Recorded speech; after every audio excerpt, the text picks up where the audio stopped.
زبان کی جانب سے مالیگاؤں شہر میں 24واں کل ہند کتاب میلہ نہایت خوشگوار یادوں کے ساتھ اختتام پذیر ہوا۔ اس 9 روزہ اردو کتب میلے میں 1 کروڑ روپے سے زائد کی کتابیں فروخت ہوئی۔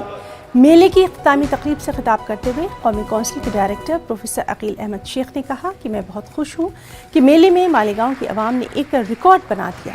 اگر سرکار مجھے اجازت دیتی تو قومی کونسل ہر 2 سال میں 1 مرتبہ مالیگاؤں شہر میں اس طرح کا میلہ منعقد کرواتا۔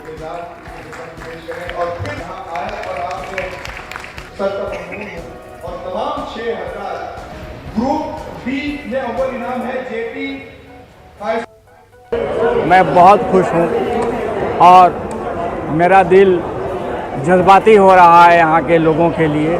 یہاں کی جو تنظیمیں ہیں، یہاں کے جتنے انسٹیٹیوشنز ہیں، ان تمام انسٹیٹیوشنز نے، تنظیموں نے، یہاں کے استادوں نے، یہاں کے طالب علموں نے بڑھ چڑھ کر اس میلے کو کامیاب بنانے میں اپنی خدمات انجام دی۔ میں ان تمام لوگوں کا بہت شکر گزار ہوں اور اس میلے کے اندر جو ہمارے توقعات تھے ان توقعات سے کہیں زیادہ کتابیں بکی ہیں۔ مجھے امید ہے کہ یہاں کے لوگوں کے ذوق و شوق دیکھ کر اور دوسرے حضرات بھی اردو کی کتابوں کو خریدیں گے۔